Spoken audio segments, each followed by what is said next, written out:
Now to national. Supreme Court nominee Judge Ketanji Brown Jackson made her way to Washington, D.C. to meet with congressional leaders ahead of her confirmation hearing.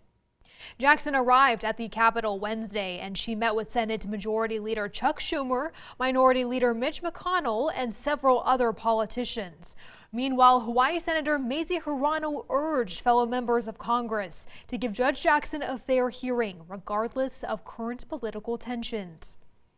I hope that the Republicans will keep an open mind about her and her willingness to really work with all of the justices. And I asked her about her experience with clerking for Justice Breyer, and what was it about that experience that really resonated with her. And she said it was his willingness and ability to talk with the other justices and to engage with them.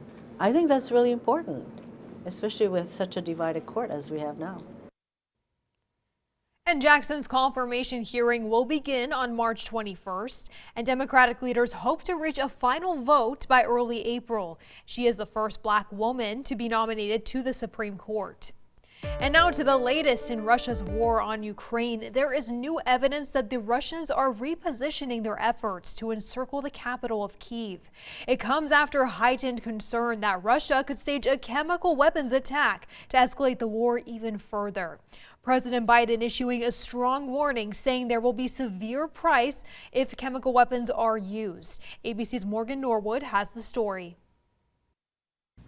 Russia's attacks on Ukrainian cities and civilian areas unrelenting. In Mariupol, the city where a children's and maternity hospital was hit earlier, now seeing more bombardment with reports of shelling every half hour. The mayor of Mariupol describing the siege as Armageddon. The situation is awful. Russian army continues to do airstrikes, air bombing, artillery shelling. Ukrainian President Volodymyr Zelensky posting this address to Instagram, saying the mayor of Melitopol was kidnapped, saying the actions of Russian invaders will be equated with those of, quote, ISIS terrorists. All of this while the huge column of Russian tanks that had been stalled for over a week outside of Kyiv now on the move again. New satellite images show the Russian convoy that once spanned 40 miles is now as close as 9 miles from the city center. And we do assess that the Russians are beginning to make more momentum on the ground towards Kyiv. Despite the critical situation in many parts of the country, there are ominous warnings today of how much worse it could get. A U.S. senior official saying Russian forces are bringing in hazmat suits amid fears Russia might stage a chemical weapons attack in the country and blame it on Ukraine and the U.S. The president saying Russia would pay a, quote, severe price, but wouldn't say what that cost would be, continuing to emphasize that U.S. troops will not engage with Russian forces in Ukraine.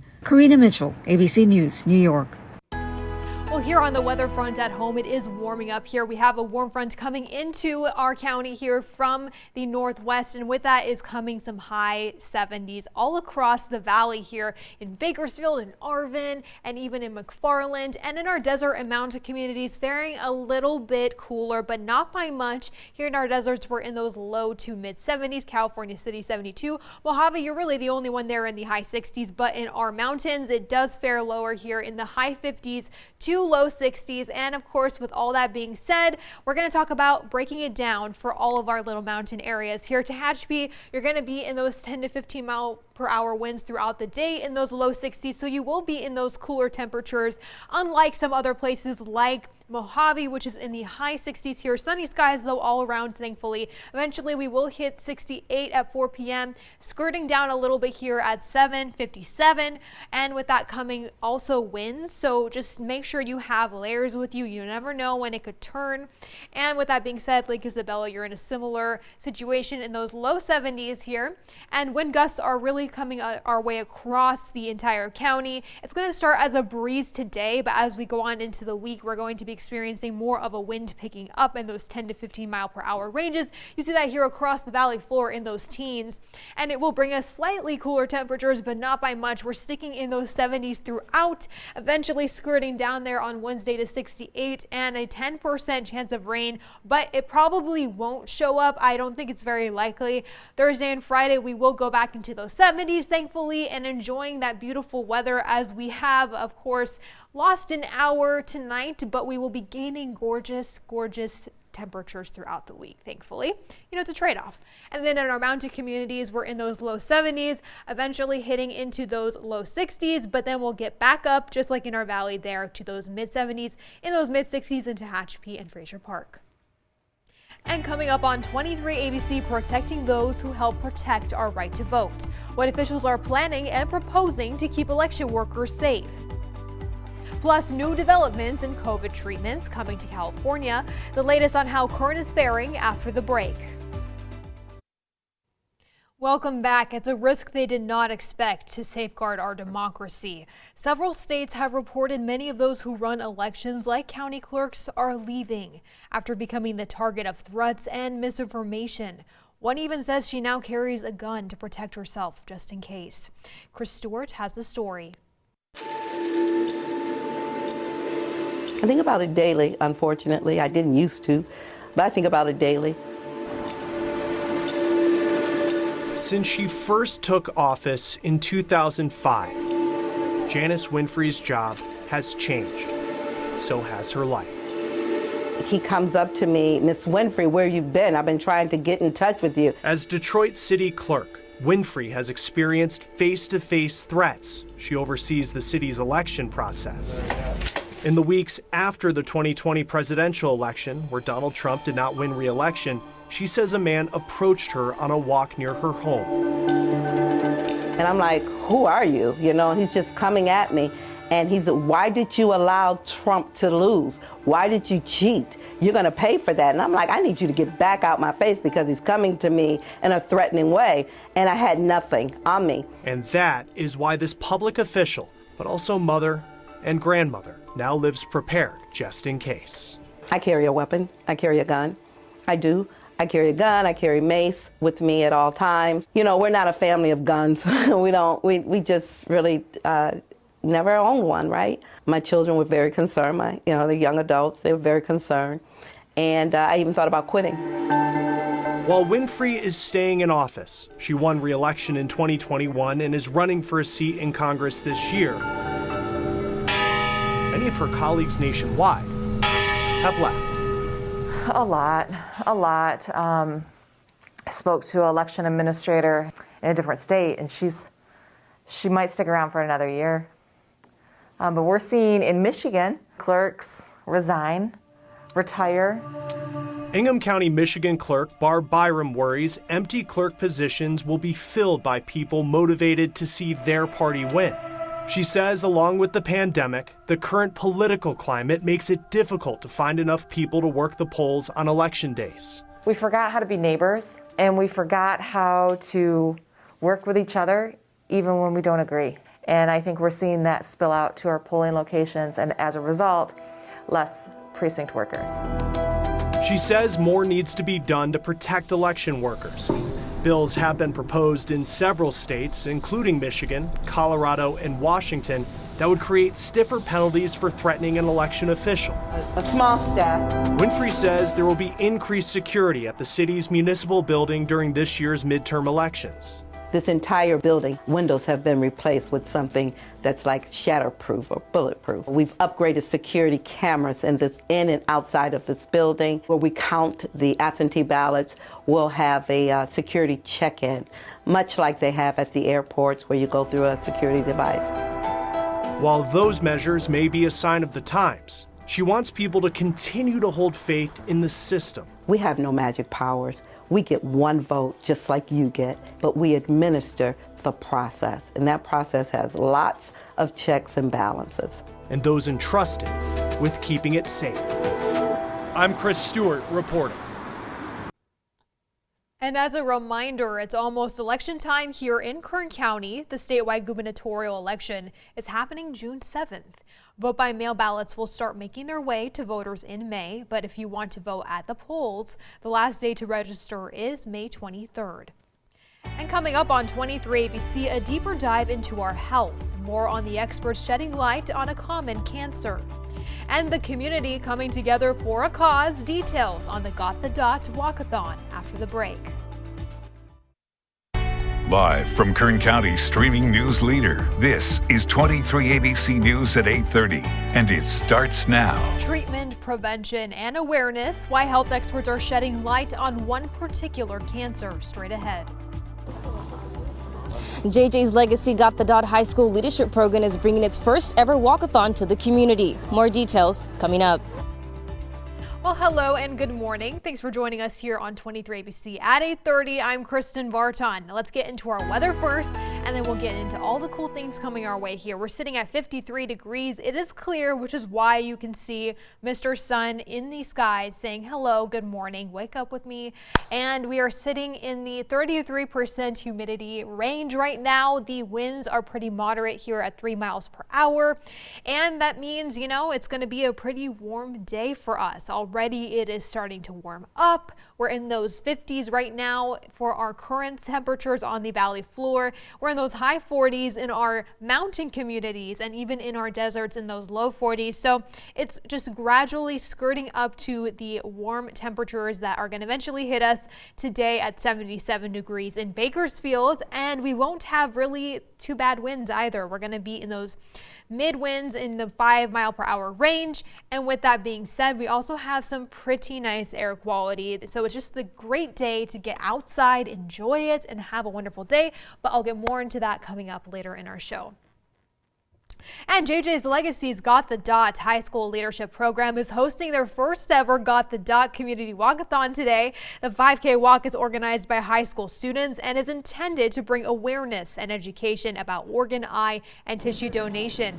So 23 ABC's Brianna Polk joins us live in East Bakersfield to share more on how they are also honoring families who have been through the organ donation process. Brianna, how's it going? It's getting busy over there.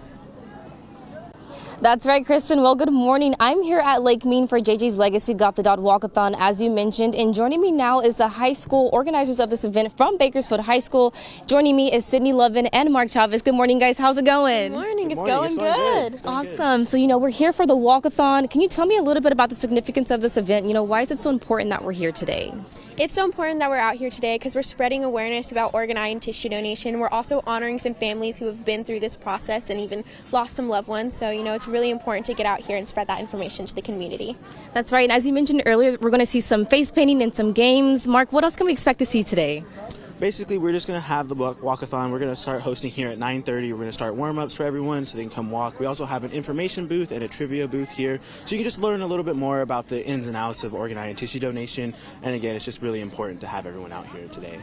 That's right. And Sydney, the name Got the Dot, it holds such an impact in this community. Where did that name come from? So Got the Dot comes from getting the pink donor dot on your driver's license when you go to the DMV and get that license. It really impacts students of our age. We're right at the age 16, 17 where kids are going to the DMV possibly with no previous information about donating their organs and having to make that decision kind of on the spot. So, that's really why we're out here today. That's right. Thank you. And Mark, what are you most excited to see today? I'm most excited just again to see everyone here because after the COVID, we haven't really been able to have an event this large. So just being out here today with everyone here is just kind of a great thing to see again, just kind of bring that community back together. That's right, guys. Thank you so much. Now, this walkathon will be kicking off today officially at 10 a.m., but at 9:30, they're going to have a warm-up just to get those muscles moving and get those muscles warm. But for now, I'm live in East Bakersfield. Brianna Polk, 23 ABC News, connecting you. Brianna. Turning now to the latest on the pandemic front, Kern County's COVID-19 risk level has dropped out of the high category at last. According to the CDC, the county's risk level has dropped from high to medium. This changes our county's mask guidelines, so that means masks are no longer required for everyone in public or indoor settings. Masks are only required if you are at a high risk for getting infected with COVID, or of course if you're already sick. According to the CDC, more than 98% of the U.S. population is in a location with a low or medium COVID risk level. And taking a look now at our latest COVID numbers, where cases are continuing to fall across Kern County. Kern Public Health reported just 199 new cases ahead of the weekend and no new deaths. And as always, we'll bring you the totals from over the weekend on Monday. Another tool to help kids fight COVID could soon be available. Pfizer is testing its COVID-19 antiviral pill in children as young as 6. The drug maker will look at whether Paxlovid can safely treat COVID in the younger age group. The pill has already authorized for high-risk people 12 and older. According to the American Academy of Pediatrics, new COVID cases in children dropped below 100,000 last week. And as a reminder, lots of people in our community are in need of food, especially after hardships brought on by the pandemic. One especially vulnerable group is our seniors, who may have issues with getting meals to their homes or even face challenges when it comes to prices. 23ABC visited the Cap K Distribution Center, where all of your donations for the senior food drive are being gathered to go to those in need in our town and in Kern County in general. And of course, we are accepting donations at several different locations across Kern County for our annual senior food drive, which does still run, by the way, till March 24th. So for a list of drop-off sites, visit turnto23.com. And if you would rather donate money, CapK has an option for that on our website as well. So you can find that on capk.org. And March marks the start of Colorectal Cancer Awareness Month. And although it's not widely known, colorectal cancer is actually the third leading cause of cancer-related deaths. Here in the U.S., 23ABC's Rosario Simone brings us more on the treatments available and ways to stay healthy. For some people, the name colorectal cancer can be confusing, but basically what it means is that you can either have cancer here within the colon or here within the rectum. Now, when your colon is healthy, it's this beautiful pink color that you see behind me. But when cancer is introduced, the cells will start to multiply and grow very quickly. About 150,000 patients get diagnosed with this cancer every year in the United States. About 50,000 of them will pass away from this disease. Dr. Laurent Malalari stressed that people must pay attention to their bodies because the warning signs for colorectal cancer are mild. That includes changes in bowel function, constipation, or even weight loss, but you can still prevent this cancer. The best way to prevent colorectal cancer is to get screened for it.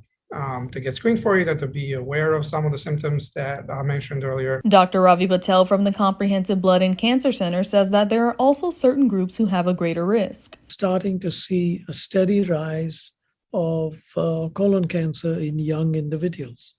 So young individuals who have a change in their blood pattern, they really need to make sure that they get it checked out. Dr. Patel says that African Americans and Asian Americans are also disproportionately affected when it comes to this disease. If you don't have any symptoms at all, no other family history or other high-risk factors, you should start getting screened for colorectal cancer at 45 years old. Dr. Malalari says that early detection of polyps through a colonoscopy will allow them to remove growths before they become cancerous. The treatment modalities that we currently have include surgery, which means removing the piece of the colon where the cancer was located. Other treatment modalities include chemotherapy and radiation. But Dr. Malalari and Patel push that with screenings, they can catch these things before they become an issue. I would say that it's easy to do. You're saving your life, and it's an important, very, very important thing to get done. It's the gift of 45 or 50. You've got to have your colonoscope done, you know. Dr. Patel says one of the easiest ways to reduce your chances of getting colorectal cancer is diet. He recommends a diet high in fruits and vegetables. For more information on how to prevent colorectal cancer, head to our website at turn223.com. In studio, Rosario Simone, 23ABC, connecting you.